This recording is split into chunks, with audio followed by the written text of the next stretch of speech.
केंद्र सरकार विरोधात भर पावसात ठाकरेंच्या शिवसेनेची बुलढाण्यात जोरदार निदर्शने। आक्रमक झालेल्या शिवसैनिकांना पोलिसांनी घेतलं ताब्यात। बुलढाण्यात भर पावसात ठाकरेंच्या शिवसेनेकडून केंद्र सरकार विरोधात जोरदार घोषणाबाजी करण्यात आली। दिल्लीतील आंदोलनात विद्यार्थ्यांवर झालेल्या लाठी हल्ल्याचा तीव्र निषेध नोंदवण्यात आला। ठाकरेंच्या शिवसेनेच्या राज्य प्रवक्ते जयश्री शेळके यांनी डफडे वाजवून सरकार विरोधी घोषणाबाजी केली।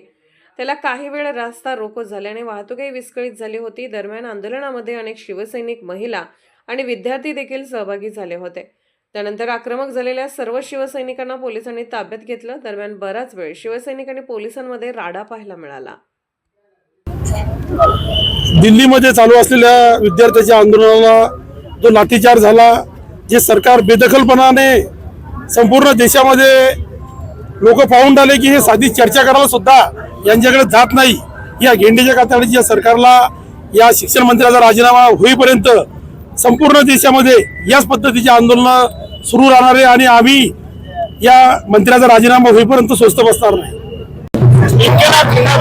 आम्ही सर्व विद्यार्थी खूप परिश्रमाने अभ्यास करतो, इतका अभ्यास करतो की अक्षरशः 24-24 16-16 घंटे अभ्यास करतो आणि जेव्हा पेपरची वेळ येते तेव्हा आम्हाला कळते की पेपर लीक झाला आहे।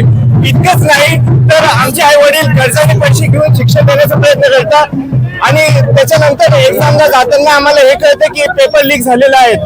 हे सरकार आमच्या कुठल्याही भावनेशी आदर करत नाही, सन्मान करत नाही, उलट आमच्या भावनेशी खेळतं। जेव्हा शांततेने संविधानिक देशामध्ये जेव्हा शांततेने आंदोलन करतात तेव्हा त्यांचा लाठीचार्ज होतो। इतक्या अमानुषपणे लाठीचार्ज दिल्ली पोलिसांनी केला।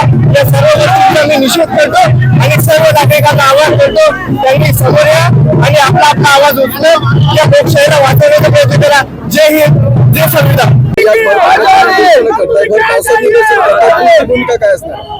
देशभरामध्ये प्रचंड रोष या संदर्भामध्ये आहे। आज गेल्या कित्येक दिवसांपासून देशाच्या राजधानीमध्ये सोनम वांगचुक यांनी उपोषण सुरू केलेलं होतं। त्यांना अचानक उचलून नेलं। अभिजित तिप्पे आणि त्यांचे सहकारी आणि देशातील लाखो तरुण आज दिल्लीच्या रस्त्यावर उतरलेले, पण सरकारला साधं त्यांच्याजवळ जाऊन चर्चा करण्यासाठी सुद्धा वेळ नाही। धर्मेंद्र प्रधान यांचा राजीनामा या देशातल्या तरुणांनी मागितलेला आहे। याला कारण आहे की देशातले 22 विद्यार्थी यांना आपले प्राण या भ्रष्टाचारामध्ये गमवावे लागलेले आहेत।